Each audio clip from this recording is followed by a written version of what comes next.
CBD is your off button for your daily stress.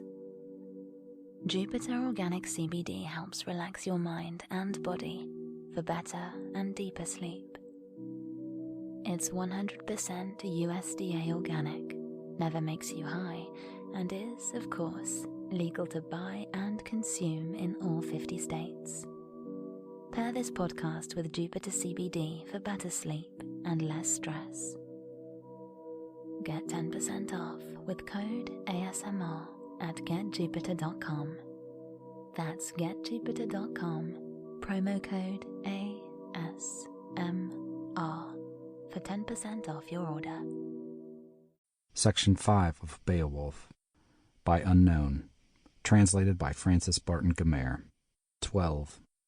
Not in any wise would that earl's defence suffer that slaughterous stranger to live, useless deemed as days and years to men on earth. Now many an earl of Beowulf brandish blade ancestral, fain the life of their lord to shield their praised prince, if power were theirs.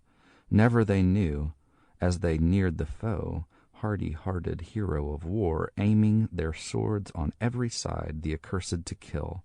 No keenest blade, no fairest of falchions fashioned on earth, could harm or hurt that hideous fiend. He was safe by his spills from sword of battle, from edge of iron, yet his end and parting on that same day of this our life woeful should be, and his wandering soul far off flit to the fiend's domain. Soon he found, who in former days harmful in heart and hated of God, on many a man such murder wrought, that the frame of his body failed him now. For him the keen-souled kinsman of Heorot held in hand, hateful alive was each to other. The outlaw dire took mortal hurt, a mighty wound showed on his shoulder, and sinews cracked, and the bone frame burst. To Beowulf now the glory was given, and Grendel thence, death-sick his den, in the dark moor sought, noisome abode. He knew too well that here was the last of life, an end of his days on earth. To all the Danes by that bloody battle the boon had come. From ravage had rescued the roving stranger Hrothgar's hall. The hardy and wise one had purged it anew. His night work pleased him, his deed and its honor. To eastern Danes had the valiant Geat his vaunts made good.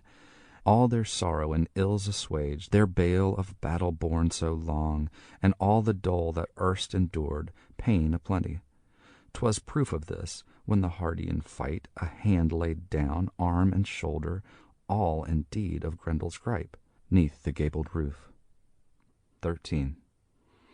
Many at morning, as men have told me, warriors gathered the gift hall round, folk leaders faring from far and near, o'er wide-stretched ways, the wonder to view trace of the traitor.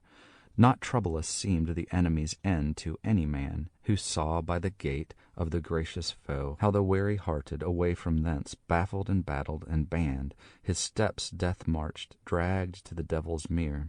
Bloody the billows were boiling there, turbid the tide of tumbling waves, horribly seething with sword blood hot. By that doomed one died, who in den of the moor laid forlorn his life adown. His heathen soul and hell received it.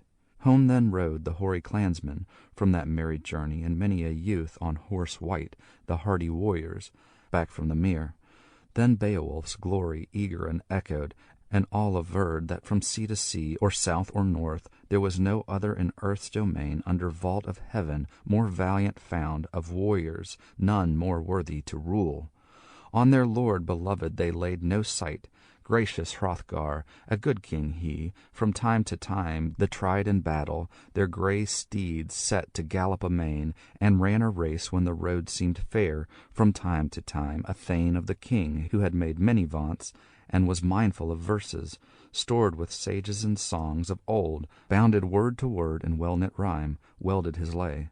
This warrior soon of Beowulf's quest right cleverly sang, and artfully added an excellent tale, in well-ranged words, of warlike deeds he had heard in saga of Sigmund. Strange the story, he said it all, the Wælsing's wanderings wide, his struggles, which never were told to tribes of men, the feuds and the frauds, save to Fitela only. When of these doings he deigned to speak, uncle to nephew, as ever the twain stood side by side in stress of war and multitude of the monster kind they had felled with their swords. Of Sigmund grew, when he passed from life, no little praise, for the doughty in combat a dragon killed, that herded the horde under hoary rock. The atheling dared the deed alone, fearful quest, nor was Fitela there.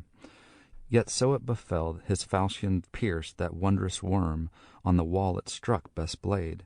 The dragon died in its blood. Thus had the dread one by daring achieved over the ring horde to rule at will, himself to pleasure. A sea-boat he loaded and bore on its bosom the beaming gold, son of Wales. The worm was consumed. He had of all heroes the highest renown among races of men, this refuge of warriors, for deeds of daring that decked his name, since the hand and heart of Heorot grew slack in battle. He swiftly banished to mingle with monsters and mercy of foes, to death was betrayed, for torrents of sorrow had lamed him too long. A load of care to earls and athelings all he proved, oft indeed in earlier days, for the warriors wayfaring wise men mourned, who had hoped of him help from harm and bale, and had thought their sovereign son would thrive, follow his father, his folk protect, the horde and the stronghold, Hero's land, home of Scyldings. But there, Thane said, the kinsman of Heorot kinder seemed to all, the other was urged to crime. Afresh to the race, the fallow roads by swift steeds measured. The morning sun was climbing higher. Clansmen hastened to the high-built hall, those hardy-minded, the wonder to witness. Warden of treasure crowned with glory, the king himself with stately band from the bride bower strode, and with him the queen and her crowd of maidens measured the path to the mead house fair. 14. Hrothgar spake. To the hall he went, stood by steps, the steep roof saw, garnished with gold, and Grendel's hand. For the sight I see to the sovereign ruler be speedy thanks. A throng of sorrows I have borne from Grendel, but God still works wonder on wonder. The warden of glory, it was but now that I never more for woes that weighed on me waited help. Long as I lived, when laved in blood, stood sword gore stained this stateliest house. Widespread woe for wise men all, who had no hope to hinder ever foes infernal and fiendish sprites from havoc and hall. This hero now, by the wielder's might, a work has done that not all of us erst could e'er do by wile and wisdom. Lo, well can she say, whoso of woman this warrior bore among sons of men, if still she liveth, that God of the ages was good to her in the birth of her bairn.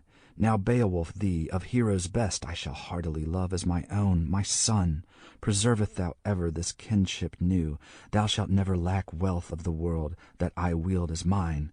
Full oft for less have I largest showered my precious hoard on a punier man, less stout in struggle. Thyself hast now fulfilled such deeds that thy fame shall endure through all the ages, as ever did. Well may the wielder reward thee still. Beowulf spake, Bairn of Ecgtheow. This work of war most willingly we have fought, this fight and fearlessly dared force of the foe. Fain too were I. Hadst thou but seen himself, what time the fiend in his trappings trotted to fall.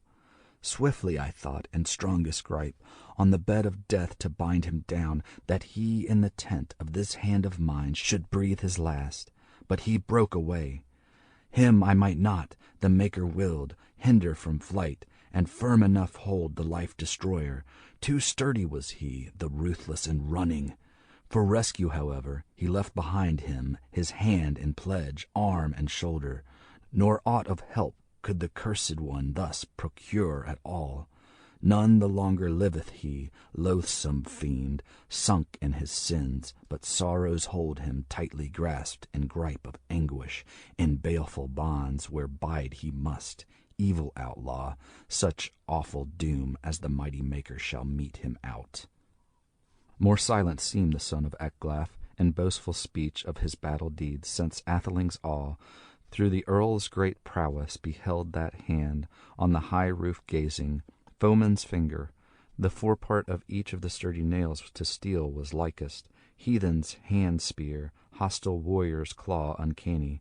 'Twas clear, they said, that to him no blade of the brave could touch, how keen soever, or cut away that battle hand bloody from baleful foe.